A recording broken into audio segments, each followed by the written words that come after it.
ഇന്നത്തെ കഥയിലേക്ക് എല്ലാവർക്കും സ്വാഗതം. അങ്ങനെ ഗീതു എല്ലാവരുടെയും മുഖത്ത് നോക്കി തന്നെ പറയാണ്, അപ്പം എൻ്റെയും കിഷോറിൻ്റെയും കാര്യം ഏകദേശം സെറ്റായല്ലേ, അപ്പോൾ പിന്നെ ഞങ്ങൾക്കിനി ജീവിക്കാനുള്ള മാർഗം കൂടി കണ്ടെത്തി തന്നാൽ മതി എന്നൊക്കെ വരുണിനോട് തമാശ രൂപത്തിൽ പരിഹാസത്തോടെ പറഞ്ഞിട്ടാണ് പോകുന്നത്. അപ്പം അത് കഴിഞ്ഞതിന് ശേഷം രാധിക പറഞ്ഞതിന് ദേഷ്യപ്പെട്ടിട്ട് സുവർണയുടെ കവളത്ത് തല്ലുന്നുമുണ്ട്. രാധികക്കുള്ള തല്ലാണ്, പക്ഷേ ശിങ്കിടിയായി നിനക്ക് തരുന്നു എന്നൊക്കെയാണ് പറയുന്നത്. അപ്പോൾ ആ ഒരു ദേഷ്യത്തിൽ തന്നെ രാധിക ഗീതു പോയതിന് ശേഷം പറയാണ്, വരുൺ അവൾ കിഷോറുമായിട്ടുള്ള ബന്ധത്തെ പറയാതെ തന്നെ സമ്മതിക്കുകയാണ്. അതുകൊണ്ട് ഇനി വക്കീലിനെ വിളിച്ചിട്ട് എത്രയും പെട്ടെന്ന് ഡിവോഴ്സിൻ്റെ കാര്യം മൂവ് ചെയ്യാൻ പറഞ്ഞേക്ക് എന്നൊക്കെ പറഞ്ഞിട്ട് ദേഷ്യത്തോടെയാണ് അവിടുന്ന് പോകുന്നത്. അതേസമയം തന്നെ അജാസ് പുച്ഛത്തോടെയാണ് കേട്ട് നിൽക്കുന്നത്. അതിനുശേഷം അജാസ് നേരെ പോകുന്നത് ഗോവിന്ദിൻ്റെ മുറിയിലേക്കാണ്. എന്നിട്ട് ഗോവിന്ദിനോട് ചോദിക്കുന്നുണ്ട്, സാറേ ഇവിടെ എന്തൊക്കെയാണ് നടക്കുന്നത്? ഗീതു എന്തോ വലിയ തെറ്റ് ചെയ്തു എന്നുള്ള രീതിയിലാണ് എല്ലാവരുടെയും സംസാരം. അതൊക്കെ കേട്ട് ദയവ് ചെയ്ത് സാർ ഗീതുവിനെ സംശയിക്കരുത്. അപ്പോൾ ഗോവിന്ദ് സീരിയസ് ആയിട്ട് പറയാണ്, ഗീതു ആരാ, എന്താ അവളുടെ ഉദ്ദേശം എന്നൊക്കെ എനിക്കറിയണം. സാറ് വിചാരിക്കുന്നത് പോലെയല്ല. സാറ് പറഞ്ഞതിനനുസരിച്ച് എത്രയോ ദിവസം അവരുടെ സെക്യൂരിറ്റിയായി, സഹോദരനായി, നല്ലൊരു ഫ്രണ്ടായി ഞാൻ അവർക്കൊപ്പം ഉണ്ട്. ഇതിനിടയിൽ ഒരിക്കൽ പോലും കിഷോറിനെ ഗീതു കണ്ടിട്ടില്ല. പക്ഷേ അവർ തമ്മിൽ പലയിടത്തും ഒന്നിച്ച് കറങ്ങി നടക്കുക എന്നാ രാധികാമ്മ ഉൾപ്പെടെ പലരുടെയും ആരോപണം. അപ്പോൾ ഗോവിന്ദ് പറയുന്നുണ്ട്, അതിനെക്കുറിച്ച് എനിക്കിപ്പോൾ സംസാരിക്കാൻ താല്പര്യമില്ല. ഇതിനെക്കുറിച്ച് ഇപ്പം തന്നെ സംസാരിച്ച് പരിഹാരം ഉണ്ടാക്കേണ്ട വിഷയമാണ് സാർ. അല്ലെങ്കിൽ പിന്നെ എല്ലാവരും സാറിനെ തെറ്റിദ്ധരിക്കും. അപ്പം ഗോവിന്ദ് സീരിയസ് ആയിട്ട് തന്നെ പറയാണ്, അജാസ് കാണിക്കുന്ന ഈ ആത്മാർത്ഥതയിൽ എനിക്ക് സന്തോഷമേ ഉള്ളൂ. സാറേ സത്യം എന്താണെന്ന് ഞാൻ പറയാം. കാര്യമൊന്നും അറിയാതെ ഗീതുവിനെ കുറിച്ച് സംസാരിക്കുകയാണ് അജാസ്. അപ്പോഴേക്കും കണ്ണാ എന്ന് വിളിച്ചുകൊണ്ട് രാധിക അങ്ങോട്ടേക്ക് കയറി വരുന്നുണ്ടായിരുന്നു. അജാസ് പറയാൻ തുടങ്ങിയത് മുഴുമിപ്പിക്കാൻ സാധിച്ചിട്ടുണ്ടായിരുന്നില്ല. അപ്പോൾ രാധിക കയറി വന്നിട്ട് ചോദിക്കുകയാണ്, അജാസിന് ഇപ്പോൾ ഇവിടെ എന്താ ഡ്യൂട്ടി? ഞാൻ സാറിനോട് പ്രധാനപ്പെട്ട ഒരു കാര്യം പറയാൻ വേണ്ടി വന്നതാ. എനിക്ക് കണ്ണനോട് പ്രധാനപ്പെട്ട കുറച്ച് കാര്യങ്ങൾ സംസാരിക്കാനുണ്ട്. അജാസ് ഇപ്പോൾ പുറത്തു പോകണം. അപ്പോൾ അജാസ് ഗോവിന്ദിനെ നോക്കുമ്പോൾ ഗോവിന്ദ് കണ്ണുകൊണ്ട് കാണിക്കുകയാണ് പുറത്തു പോയിക്കോ എന്നുള്ള അർത്ഥത്തിൽ. അപ്പോൾ അജാസ് അവിടുന്ന് മുറിയിൽ നിന്ന് ഇറങ്ങിപ്പോവാണ്. അതിനുശേഷം ഗോവിന്ദിന് മുന്നിൽ ഇരുന്നുകൊണ്ട് രാധിക പറയുന്നുണ്ട്, നീയും ഗീതുവും തമ്മിലുള്ള അഭിപ്രായ വ്യത്യാസം നമ്മുടെ വീട്ടിൽ മാത്രം ഒതുങ്ങി നിൽക്കണം. AGM എന്നത് അറക്കൽ ഗോവിന്ദ് മാധവിൻ്റെ ബ്രാൻഡ് നെയിമാണ്, നിന്റെ ഡിഗ്നിറ്റി. ഭാര്യയും ഭർത്താവും തമ്മിൽ വഴക്കടിച്ച് ആ പേര് നശിപ്പിക്കരുത്. അപ്പോൾ ഗോവിന്ദ് പറയുന്നുണ്ട്, എനിക്ക് ഗീതുവിനോടുള്ള ദേഷ്യം. അപ്പോഴേക്കും രാധിക കൈയെടുത്ത് തടഞ്ഞുകൊണ്ട് പറയാണ്, അതിങ്ങനെ പരസ്യമായി പറഞ്ഞുകൊണ്ട് വഴക്കടിച്ച് നീ എല്ലാവരാലും പരിഹസിക്കപ്പെടരുത്. അപ്പോൾ ഗോവിന്ദ് നെഞ്ചിൽ എവിടെയോ ഒരു വേദനയോട് പറയുന്നുണ്ട്, ഒരിക്കലും സംഭവിക്കരുത് എന്ന് മനസ്സുരുകി പ്രാർത്ഥിച്ചതൊക്കെ എവിടെയൊക്കെയോ നഷ്ടമാവുന്നത് പോലെ. ചിലതൊക്കെ കാണുമ്പോൾ സഹിക്കാൻ പറ്റുന്നില്ല. രാധികയെക്കുറിച്ചാണ് ശരിക്കും ഗോവിന്ദ് ഉദ്ദേശിക്കുന്നത്. അപ്പോൾ രാധിക ഗീതു ആണെന്ന് വിചാരിച്ചിട്ട് പറയുന്നുണ്ട്, ചിലതൊക്കെ കണ്ടില്ല കേട്ടില്ല എന്ന് സഹിച്ചേ പറ്റൂ. അപ്പം മനസ്സ് തട്ടിക്കൊണ്ട് തന്നെ ഗോവിന്ദും പറയുന്നുണ്ട്, ഇത്രയും നാളും അങ്ങനെ പിടിച്ചു നിന്നു, ഇനി അങ്ങനെ പറ്റുമെന്ന് തോന്നുന്നില്ല. അപ്പോൾ രാധിക പറയാണ്, കണ്ണാ പ്രിയയുടെ വിവാഹം നടക്കാൻ നീ കാണിച്ചൊരു ത്യാഗമാണ് ഗീതു. പക്ഷേ അവൾ ഇങ്ങനെ ഒരു മാരണമായിട്ട് വരുമെന്ന് സ്വപ്നത്തിൽ പോലും വിചാരിച്ചില്ല. അപ്പോൾ ഗോവിന്ദ് ഡബിൾ മീനിങ്ങിലാണ് സംസാരിക്കുന്നത്. പക്ഷേ ഒരിക്കലും പ്രതീക്ഷിക്കാത്തതല്ലേ സംഭവിക്കുന്നതൊക്കെ. ഗോവിന്ദ് ഉദ്ദേശിക്കുന്നത് മൊത്തം രാധികയും വരുണിനെയും കുറിച്ചാണ്. പക്ഷേ രാധിക പറയുന്നത് ഫുൾ ഗീതുവിനെ കുറിച്ചും. അപ്പോൾ രാധിക ചോദിക്കുകയാണ്, നമുക്ക് സംഭവിച്ച ആ തെറ്റ് തിരുത്തണ്ടേ, അല്ലാതെ അവളിൽ നിന്നും രക്ഷപ്പെടാൻ പറ്റില്ല. അപ്പം ഗോവിന്ദും പറയുന്നുണ്ട്, എല്ലാ മാരണങ്ങളും ഒന്നിച്ച് തലേക്കേറി വന്നിരിക്കുന്നത് പോലെ ഞാൻ ഇത്തിരി നേരം തനിച്ചിരുന്നോട്ടെ. രാധികയെ ഒഴിവാക്കാൻ വേണ്ടിയാണ് ഗോവിന്ദ് അങ്ങനെ സംസാരിക്കുന്നത്. പക്ഷെ രാധികയുടെ മുഖത്തൊരു കൗശലച്ചിരി വിരിയാണ്. കാരണം ഗീതു ഗോവിന്ദിനൊരു ബാധ്യതയായി എന്നാണ് രാധിക ചിന്തിക്കുന്നത്. പക്ഷേ അമ്മയാണ് തന്നെ ചതിക്കുന്നതെന്ന് ഗോവിന്ദിന് എവിടെയൊക്കെയോ മനസ്സിലായി തുടങ്ങുമായിരുന്നു. അമ്മയുടെ ആ ഇറങ്ങിപ്പോക്ക് നിന്നതിന് ശേഷം ഗോവിന്ദ് നേരെ അച്ഛൻ്റെ ഫോട്ടോക്കരികിലേക്കാണ് പോകുന്നത്. അതിനുശേഷം ഉള്ളിൽ തട്ടുന്ന സങ്കടത്തോടെ ഗോവിന്ദ് അച്ഛനോട് ചോദിക്കുകയാണ്, ഞാൻ ചേർത്ത് പിടിച്ചവരൊക്കെ എൻ്റെ മുന്നിൽ അഭിനയിക്കുകയാണല്ലോ അച്ഛാ. ഞാൻ ഒരുപാട് വിശ്വസിച്ച അമ്മയും വരുണും ചേർന്ന് എന്നെ ചതിക്കുകയാണോ? ഗോവിന്ദിൻ്റെ ഉള്ളു ശരിക്കും പറഞ്ഞാൽ പൊള്ളുന്നുണ്ടായിരുന്നു. ഗീതുവിൻ്റെ ക്യാബിനിലേക്ക് വന്നുകൊണ്ട് കിഷോർ പറയുന്നുണ്ട്, നമ്മൾ തമ്മിലുള്ള റിലേഷനെ ഇവിടെ മറ്റെല്ലാവരും തെറ്റിദ്ധരിച്ചിരിക്കുക. മറ്റുള്ളവരുടെ കാര്യം പോട്ടെ, ഏറ്റവും വലിയ സങ്കടം അവർണികയും ഗോവിന്ദ് സാറും നമ്മളെ സംശയത്തോടെ നോക്കുന്നതാ. ഇനിയും ഞാനിവിടെ നിന്ന് അത് ഗീതുവിൻ്റെ സൽപ്പേരിനെ ബാധിക്കും. അതുകൊണ്ട് ഞാൻ ഈ സ്ഥാപനത്തിൽ നിന്ന് മാത്രമല്ല, ഞാൻ ഈ നാട്ടിൽ നിന്നേ പോകാൻ തീരുമാനിച്ചു. ഗീതു അതുവരെ സീരിയസ് ആയിട്ട് കേട്ടുന്നതിന് ശേഷം പിന്നെ അങ്ങോട്ട് അഭിനയം തുടങ്ങുകയാണ്. കിഷോർ പോകുന്നതും നിൽക്കുന്നതും ഒന്നുമല്ല എൻ്റെ സങ്കടം. ഇതിൻ്റെ പേരിൽ കണ്ണേട്ടൻ എന്നെ ഉപേക്ഷിച്ച ഞാൻ പിന്നെ ജീവിച്ചിരിക്കില്ല. അപ്പോൾ കിഷോറും സങ്കടത്തോടെ പറയാണ്, അവർണിക എന്നെ ഉപേക്ഷിക്കാൻ തയ്യാറെടുത്തിരിക്കുക. ഒരു തരത്തിൽ പറഞ്ഞാൽ നമ്മൾ തുല്യ ദുഃഖിതരാ ഗീതു സങ്കടത്തോടു കൂടിയാണ് കിഷോറിനെ നോക്കുന്നത്. അവൻ്റെ സംസാരം കേൾക്കുമ്പോൾ അവനെ കൊല്ലാനുള്ള ദേഷ്യം വരുന്നുണ്ടായിരുന്നു. പക്ഷേ ഗീതു സ്വയം നിയന്ത്രിച്ച് നിൽക്കുകയാണ്. അപ്പോഴാണ് അങ്ങോട്ടേക്ക് അവർണിക കയറി വരുന്നത്. അതിനുശേഷം അവർണിക ആ നാടകത്തിലെ ഭാഗമാവുകയാണ്. എന്താ ഇവിടെ നിങ്ങൾ രണ്ടുപേരുള്ള ഗൂഢാലോചന? ഗീതാഞ്ജലി, നീ ഗോവിന്ദ് സാറിനെയും കിച്ചു നീ എന്നെയും ഉപേക്ഷിക്കാൻ തയ്യാറെടുത്ത് നിൽക്കുവാണല്ലേ? അപ്പോൾ ഗീതു ഒന്നും അറിയാത്തതുപോലെ വിളിക്കുന്നുണ്ട്, അവർണിക. എന്നിട്ട് നിങ്ങൾ എങ്ങോട്ട് പോവാനാ? അവർണിക ദേഷ്യത്തോട് ചോദിക്കുകയാണ്. അവർണിക, ഇയാൾ എൻ്റെ സ്റ്റാഫാണ്, അത് മറന്ന് സംസാരിക്കരുത്. അപ്പം അവർണിക ദേഷ്യത്തോടെ പറയാണ്, ബോസും സ്റ്റാഫും ഇതുവരെ എല്ലാ മര്യാദയും തന്നാണ് ഞാൻ നിങ്ങളോട് സംസാരിച്ചത്. പക്ഷേ എൻ്റെ ഭർത്താവിനെ സ്വന്തമാക്കാൻ ശ്രമിച്ച നിങ്ങളെ ഇനി ഞാൻ ബഹുമാനിക്കില്ല. അതിനുശേഷം കിഷോറിൻ്റെ ഷർട്ടിന് കുത്തിപ്പിടിച്ച് ഗീതുവിൻ്റെ അരികിലേക്ക് കൊണ്ടുവന്നിട്ട് പറയാണ്, ഇവൻ്റെ മേലധികാരി ഞാനാ, അല്ലാതെ നിങ്ങളല്ല. അപ്പം ഗീതുവും ദേഷ്യത്തോടെ പറയുന്നുണ്ട്, എനിക്ക് നിങ്ങളുടെ ഭർത്താവിൻ്റെ മേൽ ഒരു അധികാരവും സ്ഥാപിക്കണ്ട. അപ്പം അവർണിക ദേഷ്യം ആക്ട് ചെയ്തുകൊണ്ട് ചോദിക്കുകയാണ്, കള്ളം പറഞ്ഞ് ഇനിയും വിശ്വസിപ്പിക്കാമെന്ന് കരുതിയോ? വർഷങ്ങളായില്ലേ നിങ്ങൾ തമ്മിലുള്ള ബന്ധം തുടങ്ങിയിട്ട്? അല്ലാന്ന് ഇവൻ്റെ മുഖത്ത് നോക്കി പറ. അപ്പം ഗീതുവും പറയുന്നുണ്ട്, അതൊക്കെ ഞാൻ ഓർക്കാൻ ഇഷ്ടപ്പെടാത്ത കാര്യങ്ങളാ. എൻ്റെ ലൈഫും പ്രണയമെല്ലാം ഞാൻ അവർണികയോട് പറഞ്ഞതല്ലേ. ആ സംഭവത്തിൽ കിഷോറിൻ്റെ പേര് ഞാൻ അവർണികയോട് മനഃപൂർവ്വം പറയാതിരുന്നതാ. അപ്പം അവർണിക ദേഷ്യത്തോടു കൂടി ഗീതുവിനോട് പറയുന്നുണ്ട്, അതെ, നിങ്ങളുടെ തന്ത്രമായിരുന്നു. നിങ്ങൾ തമ്മിലുള്ള ബന്ധം എന്നോട് പറഞ്ഞാൽ ബന്ധം തകർക്കുമെന്ന് പറഞ്ഞല്ലേ ഗീതാഞ്ജലി കിഷോറിനെ അടിമയാക്കിയത്. അപ്പം ഗീതു അത് പ്രതീക്ഷിക്കാത്തൊരു ഡയലോഗായത് കാരണം കണ്ണ് വിളിച്ച് നോക്കി നിൽക്കുകയാണ്.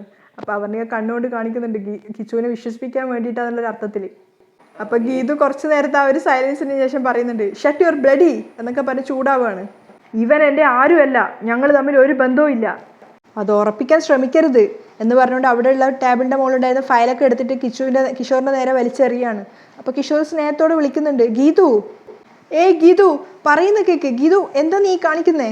അപ്പോൾ ഗീതു ദേഷ്യത്തോട് പറഞ്ഞിട്ടുണ്ട്, അവൻ്റെ ഒരു ഫയല്, ഇറങ്ങി പോടാ. ഒരുപാട് ഫയലുകൾ കിഷോറിൻ്റെ നേരെ വലിച്ചെറിയാണ്. അവർക്ക് അതൊക്കെ കണ്ടു നിൽക്കുകയാണ്. അപ്പോൾ അതിനുശേഷം പോയിട്ട് കിഷോറിൻ്റെ ഷർട്ട് കുത്തിപ്പിടിച്ചിട്ട് ഗീതു ചോദിക്കുന്നുണ്ട്, എടാ നീ എന്താ മിണ്ടാതെ നിൽക്കുന്നത്? പറയടാ, നമ്മൾ തമ്മിൽ ഒരു ബന്ധവും ഇല്ലാന്ന് പറയടാ. കിഷോർ അപ്പോഴും ഒന്നും മിണ്ടാതെ നിൽക്കുകയാണ്. അപ്പോൾ ഗീതു ദേഷ്യത്തോടെ പറയുന്നുണ്ട്, പറയാൻ, നമ്മൾ തമ്മിൽ ഒരു ബന്ധവും ഇല്ലാന്ന് പറയാൻ, ഞാൻ തെറ്റുകാരിയല്ലെന്ന് പറയാൻ, നീ പറയില്ലല്ലേ എന്ന് പറഞ്ഞുകൊണ്ട് കിഷോറിന് ഒരുപാട് തല്ലുകയാണ്. പറയടാ, പറയാൻ. ഗീതു നീ എന്തേ ചെയ്യുന്നതെന്നൊക്കെ ചോദിച്ച് കിഷോർ ഇങ്ങനെ ശബ്ദം ഉണ്ടാക്കുന്നുണ്ട്. പക്ഷേ ഗീതു അവനെ ഒരുപാട് തല്ലുകയാണ്. അപ്പോൾ കിഷോർ ചോദിക്കുന്നുണ്ട്, ഇന്ന് നിനക്കിത് എന്താ പറ്റിയേ? പറയടാ, നിന്നോട് പറയാനല്ലേ പറഞ്ഞു എന്നൊക്കെ പറഞ്ഞ് ഗീതു പ്രവോക്കാവാണ്. അപ്പോൾ അവർണിക ഇതൊക്കെ കണ്ട് ചിരിക്കുകയാണ്. അതിനുശേഷം കിഷോറിനെ പിടിച്ച് തള്ളുകയാണ്. എന്നിട്ട് അപ്പോഴേക്കും അവർണിക ഗീതുവിനെ പിടിച്ച് വലിച്ചുകൊണ്ട് പറയാണ്, അതെ, എന്നെ കാണിക്കാനുള്ള ഈ ടോം ആൻഡ് ജെറി കളിയൊന്നും നിർത്ത്. ആദ്യം സ്നേഹിച്ച പുരുഷനെ മറക്കാൻ ഒരു പെണ്ണിനും കഴിയില്ല. ഗീതു സ്റ്റക്കാവുകയാണ്. കാരണം ഗോവിന്ദ് പറയുന്ന സമയത്ത് ഗോവിന്ദിൻ്റെ കഴുത്തിന് കുത്തിപ്പിടിക്കുന്ന ഡയലോഗാണത്. അതിനുശേഷം ഗീതു വിചാരിക്കുന്നുണ്ട്, ഓ, ഈ ക്ലീശ ഡയലോഗ് കേട്ട് ഞാൻ മടുത്തു. ആദ്യം പ്രേമിച്ചവൻ എന്താ കാമദേവനാണോ മറക്കാതിരിക്കാൻ? കിഷോർ വീണെടുത്ത് നിന്ന് എഴുന്നേറ്റ് വരുന്ന കണ്ടപ്പോൾ ഗീതു കണ്ണുകൊണ്ട് അവർണികയ്ക്ക് കാണിച്ചു കൊടുക്കുകയാണ്, തല്ല് തല്ല്. അപ്പോഴേക്കും അവർണികയും പോയിട്ട് കിഷോറിൻ്റെ കഴുത്തിന് കുത്തിപ്പിടിച്ചിട്ട് പറയുന്നുണ്ട്, കാമുകിയുടെ കൂടെ ജീവിക്കാമെന്ന് നീ കരുതണ്ട. അവർണിക നീ എന്തായി ചെയ്യുന്നേ എന്നൊക്കെ പറഞ്ഞിട്ട് കിഷോർ ശബ്ദം ഉണ്ടാക്കുന്നുണ്ടായിരുന്നു. നീ ഒന്നും പറയണ്ട എന്നൊക്കെ പറഞ്ഞ് അവർണികയും ദേഷ്യത്തോടെ സംസാരിക്കുകയാണ്. ഇവളെ മറന്നു കഴിഞ്ഞിട്ട് നീ എൻ്റെ വീട്ടിലേക്ക് വന്നാൽ മതി എന്നൊക്കെ അവർണിക ചൂടാവുന്നുണ്ട്. എടാ ദുഷ്ട എന്ന് പറഞ്ഞ് ഗീതു ചെയ്തതുപോലെ തന്നെ കിഷോറിനെ വീണ്ടും അവർണികയും വലിച്ചെറിയാണ്. അതിനുശേഷം അവർണിക വാതിൽ വലിച്ചു തുറന്നിട്ട് അവിടുന്ന് പോവാണ്. അപ്പോൾ ആ വാതിൽ വലിച്ചു തുറന്നപ്പോൾ കിഷോറിൻ്റെ കൈക്ക് തട്ടുന്നുണ്ടായിരുന്നു, അവിടെ നിലത്തിരിക്കുന്നുണ്ട്. കിഷോർ കയ്യിൽ വേദന കൊണ്ട് ഇതാക്കണം. പക്ഷെ അത് അവർണിക അറിഞ്ഞിട്ടുണ്ടായിരുന്നില്ല. അവർണിക അവിടെ നിന്ന് ഇറങ്ങി പോവാണ്. അത് കണ്ടപ്പോൾ ഗീതുവിന് കുറച്ച് സന്തോഷമായിട്ട് ഗീതു പോയിട്ട് കിഷോറിൻ്റെ കൈക്ക് ചവിട്ടി പിടിക്കുകയാണ്. ഗീതു എൻ്റെ കൈ എന്നൊക്കെ പറഞ്ഞ് കിഷോർ ഒരുപാട് ശബ്ദം ഉണ്ടാക്കുകയാണെങ്കിൽ അതൊന്നും ശ്രദ്ധിക്കാതെ ഗീതു ചിരിച്ചുകൊണ്ട്, അവർണിക നീ പോവല്ലേ എന്നൊക്കെ പറയാണ്. ഗീതു എൻ്റെ കൈയെന്ന് വേദന എടുത്ത് പൊളയായിരുന്നു കിഷോർ. കാരണം ഗീതു ചവിട്ടി പിടിച്ചിരിക്കുകയാണ് ഹീലിട്ട ചെരുപ്പ് കൊണ്ട്. പക്ഷെ ഗീതു ഒന്നും അറിയാത്തതുപോലെ വീണ്ടും അവർണികയെ വിളിച്ചുകൊണ്ടിരിക്കുകയാണ്. അയ്യോ, കയ്യോ എവിടെ? അപ്പോൾ കിഷോർ ദേഷ്യത്തോട് പറഞ്ഞിട്ട്, എടി നീ എൻ്റെ കയ്യിലാണ് ചവിട്ടിയിരിക്കുന്നത്. അയ്യോ, ഞാൻ ചവിട്ടിയേക്കുമായിരുന്നോ? അവർണിക എന്നെ വീണ്ടും തെറ്റിദ്ധരിച്ചു. അപ്പോഴും ഗീതു ചവിട്ടുന്നത് നിർത്തുന്നുണ്ടായിരുന്നില്ല. അപ്പോൾ കാലിലൂടെ ചവിട്ടി കിട്ടിയപ്പം കിഷോർ പറയുന്നുണ്ട്, ഗീതു എൻ്റെ കാല്. അതെ, ഞാൻ അവളുടെ കാല് പിടിച്ച് മാപ്പ് ചോദിക്കാം, മാറങ്ങോട്ട് എന്ന് പറഞ്ഞുകൊണ്ട് കിഷോറിൻ്റെ തലയിലൊരു തള്ളു കൊടുത്തിട്ട് ഗീതു ഡോറ് തുറന്ന് പുറത്തേക്ക് ഇറങ്ങി പോവുകയാണ്. കിഷോറാണെങ്കിൽ കൈവരിച്ച് നോക്കുമ്പോഴേക്കും കൈ ചുവന്ന് തിണർത്തിയിട്ടുണ്ടായിരുന്നു. അവർണികയ്ക്ക് പിന്നാലെ വന്ന ഗീതു കാണുന്നത് അവിടെ മാറി നിന്ന് കരയുന്ന അവർണികയാണ്. അപ്പോൾ ഗീതു അവൾക്ക് അടുത്തേക്ക് വന്നിട്ട് സാന്ത്വനിപ്പിക്കാൻ വേണ്ടി ചോദിക്കുന്നുണ്ട്, അവർണിക. അപ്പോഴേക്കും അവർണിക കണ്ണീര് തുടച്ചുകൊണ്ട് ഗീതുവിനെ നോക്കി പുഞ്ചിരിക്കാൻ ശ്രമിക്കുകയാണ്. ഗീതു അവളെ ചേർത്ത് പിടിച്ചുകൊണ്ട് പറയുന്നുണ്ട്, എല്ലാം അറിഞ്ഞിട്ടും വഞ്ചകനായ ഭർത്താവിൻ്റെ മുമ്പിൽ ആക്ട് ചെയ്യേണ്ടി വരുമ്പോൾ വിഷമമുണ്ടാവും. അപ്പോൾ അവർണിക പറയുന്നുണ്ട്, ആക്ട് ചെയ്തതിൻ്റെ അല്ല, ഞാൻ അവൻ്റെ ഭാര്യയായി പോയല്ലോ എന്നുള്ളതിൻ്റെ സങ്കട. പക്ഷേ അവനോട് ഇങ്ങനെയെങ്കിലും പ്രതികാരം ചെയ്തില്ലെങ്കിൽ എനിക്ക് സമാധാനം കിട്ടില്ല. അതിനുശേഷം ഗീതുവിൻ്റെ കൈകൾ ചേർത്ത് പിടിച്ചുകൊണ്ട് അവർണിക പറയുന്നുണ്ട്, പ്രതികാരത്തിന് ഇങ്ങനെ ഒരു രീതി കൂടിയുണ്ടെന്ന് എന്നെ പഠിപ്പിച്ചു തന്നത് ഗീതാഞ്ജലിയാ. അപ്പോൾ ഗീതു തിരിച്ചു പറയുന്നുണ്ട്, നീ എനിക്ക് ഒരു ഉപകാരം കൂടി ചെയ്തു തരണം. എന്താ? എന്നെയും കണ്ണേട്ടനെയും കൊല്ലുമെന്ന് രാധികാമ്മയും ഒപ്പം വരുണും പറയുന്ന ഒരു ഹിഡൻ വീഡിയോ ഞാൻ ഷൂട്ട് ചെയ്തിരുന്നു. അതെൻ്റെ കയ്യിൽ നിന്നും തന്ത്രപരമായി തട്ടിയെടുത്തത് കിഷോറാണെന്ന് എനിക്ക് ഉറപ്പാ. കിഷോർ അത് ഡിലീറ്റ് ചെയ്യില്ല. അതവൻ വീട്ടിലെവിടെയെങ്കിലും സൂക്ഷിച്ചു വെക്കാനാണ് സാധ്യത. അല്ലെങ്കിൽ അവൻ്റെ മൊബൈലിൽ. അത് കണ്ടുപിടിച്ച് തരാൻ അവർണികയ്ക്ക് പറ്റുമോ? അപ്പോൾ അവർണിക ഒരു പ്രതിജ്ഞ പോലെ പറയുന്നുണ്ട്, ഗീതാഞ്ജലിയെ ചതിച്ച് അത് എടുത്തത് കിഷോറാണെങ്കിൽ ഞാൻ എൻ്റെ ജീവൻ പണയപ്പെടുത്തിയിട്ടാണെങ്കിലും അത് എടുത്തു തരും. അപ്പോൾ ഗീതു പുഞ്ചിരിച്ചുകൊണ്ട് പറയാണ്, പൊരുതാനുള്ള ശക്തി കൂടിയതുപോലൊരു തോന്നൽ. ഗീതാഞ്ജലിക്ക് സപ്പോർട്ടായി ഞാൻ എപ്പോഴും ഉണ്ട്. അവർണികയും വാക്ക് കൊടുക്കുകയാണ്. അതേസമയം അജാസ് ഗീതുവിനോട് പറയുന്നുണ്ട്, ഇത്രയും വലിയൊരു തെറ്റിദ്ധാരണ ഗോവിന്ദ് സാറിന് എങ്ങനെയുണ്ടായിന്നാ എനിക്ക് മനസ്സിലാവാത്തത്. അപ്പം ഗീതു ചിരിച്ചുകൊണ്ട് പറയാണ്, അളിയൻ്റെ അളിയനെ ഒരു ഉഗ്രൻ സംശയ രോഗിയാണ് എൻ്റെ അളിയ. അപ്പം അജാസ് പറയുന്നുണ്ട്, ഗോവിന്ദ് സാർ അങ്ങനെ ഒരു സ്വഭാവക്കാരനാണെന്നും ഞാൻ വിശ്വസിക്കുന്നില്ല. ഒരു സംശയത്തിൻ്റെ പേരിൽ രഞ്ജുവിനെക്കുറിച്ച് ഞാൻ എത്രമാത്രം തെറ്റിദ്ധരിച്ചതാ. അതുപോലൊരു സംശയം കണ്ണേട്ടൻ എന്നോടും തോന്നിയാൽ അതിൽ അതിശയിക്കാനൊന്നുമില്ല. നേരത്തെ ഞാൻ സാറിനോട് സംസാരിച്ചുകൊണ്ടിരുന്നപ്പോൾ രാധികാമ്മ കയറി വന്നതുകൊണ്ട് സംസാരത്തിൻ്റെ വിഷയം അങ്ങ് മാറിപ്പോയി.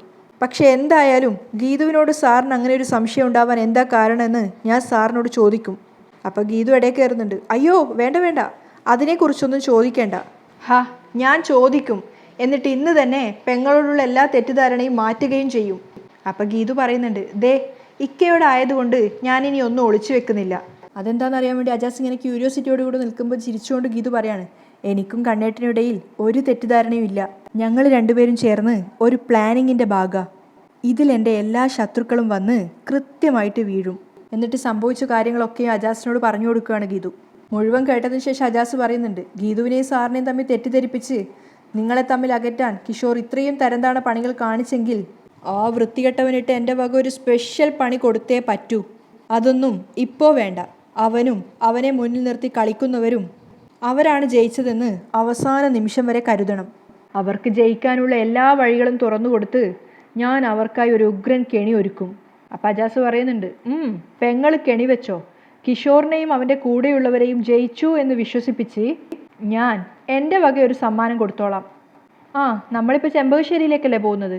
പെങ്ങളെ അവിടെ ഇറക്കിയിട്ട് ഞാനൊന്ന് ചുറ്റി അടിച്ചിട്ട് വരാം. ഇറങ്ങാം, വാ എന്ന് പറഞ്ഞ് അവർ രണ്ടുപേരും അവിടുന്ന് ഇറങ്ങുകയാണ്. അതേസമയം കിഷോറും ഭദ്രനും കൂടെ ഇരുന്ന് മദ്യപിക്കുകയാണ് കാറിനകത്ത് വെച്ച്. അപ്പം ഭദ്രൻ കള്ളു കുടിച്ചോട് ചോദിക്കുന്നുണ്ട്, അല്ല നീ എന്താ ഒന്നും പറയാത്തത്? രാധികാമ്മയെ ഭീഷണിപ്പെടുത്താനുള്ള വീഡിയോ നീ എനിക്ക് എപ്പോൾ തരും? അതങ്ങനെ തരാൻ പറ്റില്ല, കിഷോർ പറയുന്നുണ്ട്. എനിക്ക് പക്ഷേ കാശ് വേണം. കാശ് കിട്ടിയില്ലെങ്കിൽ ഞാൻ അറിയാതെ ഗീതുവിനോടെല്ലാം പറഞ്ഞു പോവും. എങ്കിൽ ഞാൻ നിങ്ങളെ കൊല്ലും, കിഷോർ പറയുന്നിട്ടപ്പോൾ ഭദ്രനൊരു ഞെട്ടുകയാണ്. ഞാൻ ആഗ്രഹിച്ച വിധത്തിൽ ജീവിതത്തിൽ രക്ഷപ്പെടാനുള്ള ലാസ്റ്റ് ചാൻസാണിത്. സഹസ്ര കോടികളുടെ മൂലധനമുള്ള ഒരു ബിസിനസ് സാമ്രാജ്യം ലക്ഷ്യം വെച്ചുള്ളൊരു കളി. അതിന് തുരങ്കം വെക്കാൻ വന്നാ തീർത്ത് കളയും ഞാൻ. അപ്പം മദ്യപിച്ച ആ ഒരു ലഹരിയിലാണെങ്കിലും ചിരിച്ചുകൊണ്ട് ഭദ്രൻ പറയാണ്, പക്ഷെ എൻ്റെ ആവശ്യങ്ങൾ ഞാൻ വേറെ ആരോട് പറയും കിഷോർ മോനെ? അപ്പം കിഷോർ പറയുന്നുണ്ട്, കുറച്ചുകൂടി കാശ് തരാൻ ഞാൻ രാധികാ മേഡത്തോട് പറയാം. അത് കിട്ടുന്നത് വരെ വെയിറ്റ് ചെയ്തേ പറ്റൂ. ഓക്കെ, വെയിറ്റ് ചെയ്യാം. പക്ഷേ ഒരു സംശയം, നീ ഇപ്പോൾ കളിക്കുന്ന ഈ കളി ഗീതുവിൻ്റെയും ഗോവിന്ദിൻ്റെയും ഡിവോഴ്സിലേ അവസാനിക്കൂ. പിന്നെ എങ്ങനെയാടാ അറക്കലെ സ്വത്തുക്കൾ നമ്മുടെ കയ്യിൽ വരുന്നത്? അപ്പോൾ കിഷോർ പറയുന്നുണ്ട്, ഈ കളി ഡിവോഴ്സിലെത്തില്ല. ഗീതുവിൻ്റെ ചതിയിൽ വെന്തി നേറി ഗോവിന്ദ് മാധവ് ആത്മഹത്യ ചെയ്യും. അപ്പം ഭദ്രൻ പറയുന്നുണ്ട്, ആത്മഹത്യ ചെയ്യാൻ അവൻ്റെ അച്ഛനെ പോലെ ഭീരുവല്ല അവൻ. അപ്പോൾ കിഷോർ പ്രതികാരത്തോടെ പറയാണ്, നമ്മൾ ആത്മഹത്യ ചെയ്യിപ്പിക്കും, അതായത് കൊന്ന് കെട്ടിത്തൂക്കും. ഭദ്രൻ ഇങ്ങനെ കണ്ണ് തുറന്ന് കേട്ട് നിൽക്കുകയാണ്. ഗീതുവിൻ്റെ സ്വഭാവ ദൂഷ്യം കാരണം ഗോവിന്ദ് സാറ് സൂയിസൈഡ് ചെയ്തു എന്ന് എല്ലാവരും കരുതിയിരിക്കുമ്പോൾ രാധികാമ്മയും വരുണും ചേർന്ന് കൊന്നതിൻ്റെ തെളിവുകൾ നമ്മൾ പുറത്തേക്ക് വിടും. അതോടെ അവരകത്ത്. ഗീതു എൻ്റെ സ്വന്തം. അപ്പോൾ ഭദ്രൻ പതിവ് കൗശല ചിരിച്ചിരിക്കുകയാണ്, കൂട്ടിന് കിഷോറും. എന്നിട്ട് ഭദ്രൻ പറയുന്നുണ്ട്, ഇതൊക്കെ നടന്നാൽ മതിയായിരുന്നു. നടക്കും, നമ്മൾ ഒരുമിച്ച് നടത്തും. രണ്ടുപേരും ഒന്നിച്ചിരുന്ന് ഭദ്രൻ വീണ്ടും മദ്യപിക്കുകയാണ്. അതേസമയം അവർണിയക്ക് കിഷോറിൻ്റെ അമ്മയും അനിയത്തിയും കൂടെ വന്ന് കാണിച്ചു കൊടുക്കുകയാണ്. അതായത് കാറിലിരുന്ന് മദ്യപിക്കുന്ന അവരെ കാണിച്ചുകൊണ്ട് അമ്മ പറയുന്നുണ്ട്, നോക്കുമോളെ, ആ കാറിനകത്തിരുന്ന് അവനൊപ്പം മദ്യപിക്കുന്നത് ഗീതുവിൻ്റെ അച്ഛനാ. അയാൾ ഒട്ടും ശരിയല്ല. അപ്പം സുജയൻ പറയുന്നുണ്ട്, ആ കൂട്ടുകെട്ട് അവസാനിപ്പിക്കുക ചേച്ചി. അപ്പം അവർണിക പറയുന്നുണ്ട്, പൊരിഞ്ഞ ചർച്ചയാവും നടക്കുന്നത്. കിച്ചു എന്നെ ഉപേക്ഷിക്കും, ഗോവിന്ദ് സാറ് ഗീതുവിനെ ഉപേക്ഷിക്കും. അപ്പോൾ പിന്നെ കിച്ചുവിൻ്റെയും ഗീതാഞ്ജലിയുടെയും കല്യാണം നടത്താലോ, അതാണ് ചർച്ചാ വിഷയം. അപ്പോൾ അമ്മയും സുജയും പരസ്പരം മുഖത്തോട് മുഖം നോക്കി അമ്പരന്നോട് നിൽക്കുകയാണ്. അപ്പം അവർണിക പറയുന്നുണ്ട്, അവരുടെ പഴയ ബന്ധത്തെക്കുറിച്ചൊക്കെ ഞാൻ അറിഞ്ഞു. പക്ഷേ കിച്ചുവിൻ്റെ സ്വപ്നങ്ങളൊന്നും നടക്കാൻ പോകുന്നില്ല. നടക്കുന്നത് അവൻ്റെ ശവടക്കായിരിക്കും. അത് കേട്ടപ്പോൾ അമ്മയും പെങ്ങളും ഒരുപോലെ പേടിച്ച് നിൽക്കുകയാണ്. അവൻ്റെ ശവപ്പെട്ടിയിൽ ഒരാണി ഞാനും അടിക്കും, അവസാനത്തെ ആണി, അവർണിക വെറുപ്പോടെ പറയാണ്. അപ്പോൾ കിഷോറിൻ്റെ അമ്മ സങ്കടത്തോടെ പറയുന്നുണ്ട്, സ്വന്തം ഭർത്താവിനെ കുറിച്ച് ഇങ്ങനെയൊന്നും പറയല്ലേ മോളെ. അപ്പോൾ അവർണിക അവരെ നോക്കിക്കൊണ്ട് പറയാണ്, സ്നേഹവും ബഹുമാനവും ഒക്കെ അർഹിക്കുന്നവർക്കേ കൊടുക്കാവൂ. എനിക്ക് തെറ്റുപറ്റിപ്പോയമ്മേ. അപ്പോൾ ആ അമ്മ ഒന്നും പറയാതെ തലതാഴ്ത്തുകയാണ്. അതേസമയം ഭദ്രനെ കുടിപ്പിക്കുന്ന തിരക്കിലാണ് കിഷോർ. അവർണിക അവിടുന്ന് പോകാൻ ശ്രമിക്കുമ്പോഴാണ് കാറിൻ്റെ ഹോൺ ശബ്ദം കേൾക്കുന്നത്. തിരിഞ്ഞു നോക്കുന്ന സമയത്ത് അജാസ് ആയിരുന്നു. അജാസ് കട്ടക്കലിപ്പിലാണ് ഗേറ്റ് തുറന്ന് അങ്ങോട്ടേക്ക് വരുന്നത്. കിഷോറില്ലേ? അപ്പോഴേക്കും ഡോറ് തുറന്ന് കാറിൽ നിന്നും കിഷോർ ഇറങ്ങിയിട്ട് പറയുന്നുണ്ട്, ഞാനിവിടെ ഉണ്ടേ. ഓ, അവിടെ ആയിരുന്നോ? അവിടെ നിന്നാൽ മതി, ഞാൻ അങ്ങോട്ടേക്ക് വരാം. അജാസും അങ്ങോട്ടേക്ക് പോവാണ്. അടുത്തെത്തിയപ്പം കിഷോറിനോട് പറയുന്നുണ്ട്, ഗീതാഞ്ജലി മാഡവുമായിട്ടുള്ള റിലേഷൻഷിപ്പിൽ നിന്ന് പിന്മാറണമെന്ന് പറയാനാ ഞാൻ ഇങ്ങോട്ടേക്ക് വന്നത്. അപ്പോൾ കിഷോർ പറയാണ്, ഗീതുവുമായിട്ടുള്ള ബന്ധത്തിന് എനിക്ക് യാതൊരു താല്പര്യവും ഇല്ല. നിങ്ങളുടെ മാഡം തന്നെയാ എന്നെ ഈ റിലേഷനിലേക്ക് വലിച്ചിട്ടത്. അപ്പോൾ അജാസ് ദേഷ്യത്തോട് ചോദിക്കുന്നുണ്ട്, അതുകൊണ്ട് പിന്മാറാൻ പറ്റില്ലെന്നാണോ കിഷോർ പറയുന്നത്? ഗോവിന്ദ് സാറിനും എൻ്റെ ഭാര്യയ്ക്കൊക്കെ ഈ റിലേഷനെ കുറിച്ച് അറിയാം. അവർക്കില്ലാത്ത ചൊറിച്ചിലൊന്നും അജാസിന് വേണ്ട. ആ, എനിക്ക് നന്നായിട്ട് ചൊറിയും. ദേ, ഇന്ന് തന്നെ നിങ്ങൾ ഗീതാഞ്ജലിയുമായി ഒരു ബന്ധവുമില്ലാന്ന് സാറിനോട് പറഞ്ഞിട്ട് ഈ നാട് വിട്ട് പൊക്കോണം. അപ്പോഴേക്കും അവർണിക്ക് അങ്ങോട്ടേക്ക് ഇറങ്ങി പോവുകയാണ്. അപ്പം കിഷോർ പറയുന്നുണ്ട്, ഞാൻ പോവൂല, ഗീതു പറഞ്ഞാലേ ഞാൻ പിന്മാറൂ. അപ്പോഴേക്കും അജാസിൻ്റെ കൺട്രോൾ പോവാണ്. കിഷോറിൻ്റെ ഷർട്ടിന് കുത്തിപ്പിടിച്ച് പറയുന്നുണ്ട്, ഡാ, എൻ്റെ സാറിൻ്റെ ജീവിതം തകർക്കാനേ ഒരുത്തനെ ഞാൻ അനുവദിക്കില്ല. അവർണിക പുഞ്ചിരിച്ചുകൊണ്ട് കണ്ടു നിൽക്കുകയാണ്. അപ്പോഴേക്കും ബാക്കിയുള്ള എല്ലാവരും ഞെട്ടിത്തരിക്കുകയാണ്. ഗീതുവിൻ്റെ അച്ഛനാണെങ്കിലും കിഷോറിൻ്റെ അമ്മയും പെങ്ങളും ഒക്കെ പേടിച്ചിട്ട് അയ്യോ മോനെ എന്നൊക്കെ പറഞ്ഞ് വരികയാണ്. അപ്പോഴേക്കും രണ്ടെണ്ണം കൂടുതൽ കിട്ടട്ടെ എന്ന് കരുതിയിട്ട് അവർണിക പറയുന്നുണ്ട്, എടോ, എൻ്റെ ഭർത്താവിനെ തൊട്ടാ താൻ വിവരം അറിയും. ഓ, അങ്ങനെയാണോ? എന്നാൽ അതൊന്ന് കാണട്ടെ എന്ന് പറഞ്ഞുകൊണ്ട് കിഷോറിനെ വീണ്ടും തല്ലുകയാണ് അജാസ്. അപ്പോഴേക്കും അമ്മയും പെങ്ങളൊക്കെ പിടിച്ചു വെക്കാൻ വരുന്നുണ്ടായിരുന്നു. അത് കണ്ട് അവർണിക പുഞ്ചരിക്കുകയാണ്. അതേസമയം അവർ രണ്ടുപേരും ഒരുപാട് സ്ട്രഗിൾ ചെയ്യുന്നുണ്ട് കിഷോറിനെ രക്ഷിക്കാൻ വേണ്ടിയിട്ട്. അയ്യോ, ഒന്നും ചെയ്യല്ലേ ഏട്ടനൊന്നും ചെയ്യല്ലേ എന്നൊക്കെ പറയുന്നുണ്ട്. മാറി നിന്നോണം എന്ന് പറഞ്ഞുകൊണ്ട് അജാസ് വീണ്ടും തല്ലുകയാണ്. അവർണികക്ക് നല്ല സന്തോഷമാവുന്നുണ്ടായിരുന്നു. പക്ഷെ അജാസ് ശരിക്കും നല്ലൊരു ക്രിമിനലിൻ്റെ രീതിയിലാണ് തല്ലിക്കൊണ്ടിരിക്കുന്നത്. ഭദ്രനാണെ പേടിച്ചിട്ട് ഇറങ്ങി വരുന്ന പോലുമില്ല. പക്ഷേ കിഷോറിൻ്റെ അമ്മയും പെങ്ങളും അയാളെ അജാസിൽ നിന്നും വിടുവിക്കാൻ ശ്രമിക്കുകയാണ്. അയ്യോ വേണ്ട, എന്നിട്ട് കിഷോറിനോട് പറയുന്നുണ്ട്, നീ അകത്തേക്ക് പോടാ. അജാസ് നോക്കുമ്പോൾ കിഷോറും അവർണിക അടുത്തടുത്ത് നിൽക്കുകയാണ്. അപ്പോൾ കിഷോർ പേടിച്ചിട്ട് അകത്തേക്ക് പോകാൻ ശ്രമിക്കുമ്പോഴേക്കും അവർണിക പിടിച്ച് തള്ളിക്കൊടുക്കുകയാണ് അജാസിൻ്റെ മുന്നിലേക്ക്. അങ്ങനെയാണ് ഇന്നത്തെ എപ്പിസോഡ് വൈൻഡപ്പ് ചെയ്യുന്നത്.